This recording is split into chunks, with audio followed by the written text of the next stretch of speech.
پاکستان علماء کونسل کے سربراہ علامہ حافظ طاہر محمود اشرفی کا کہنا ہے کہ مولانا طارق جمیل لاوارث نہیں، انہوں نے معذرت کر لی ہے۔ مولانا کی آڑ میں مذہبی طبقے کو نشانہ بنانے کی ہرگز اجازت نہیں دیں گے۔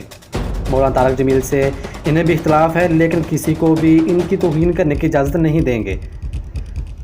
علامہ حافظ طاہر محمود اشرفی نے سوشل میڈیا پر اپنے ویڈیو پیغام میں کہا کہ 2 روز پہلے مولانا طارق جمیل نے ٹی وی چینل پر گفتگو کی، جس پر بہت سے اعتراضات پیدا ہوئے۔ مولانا صاحب نے اس کے بعد میڈیا پر آ کر معافی مانگ لی اور اپنے الفاظ پر معذرت کی، لیکن اب بھی میڈیا کے کچھ دوست اور کئی لوگ سوشل میڈیا پر بالخصوص مولانا صاحب کو ہدف تنقید بنا کر علماء، مذہبی قوتوں اور تبلیغی جماعت کو نشانہ بنا رہے ہیں۔ میں ان سے کہنا چاہتا ہوں کہ سب سے بڑا قدم تو مولانا طارق جمیل نے یہ اٹھایا اور بڑے پن کا ثبوت ہوتے ہوئے اپنے پر معافی مانگی۔ اس کے بعد یہ سلسلہ ختم ہونا چاہیے تھا۔ کوئی بھی شیشے کے گھر میں بیٹھ کر جب دوسروں کو پتھر مارے گا تو پھر جوابی پتھر میں اس کے شیشے کا گھر ٹوٹ جائے گا۔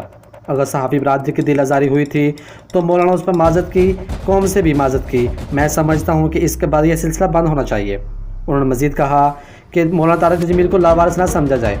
انسانوں سے غلطیاں ہوتی ہیں، انسان خطاؤں کے پتلے ہیں۔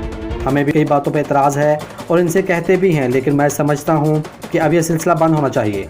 اگر یہ سلسلہ تعصب کی بنیاد پر ہے کہ آپ نے مولوی، مسجد اور تبلیغی جماعت کو نشانہ بنانا ہے، تو پھر ہم بھی منہ میں زبان رکھتے ہیں اور جواب دینا جانتے ہیں۔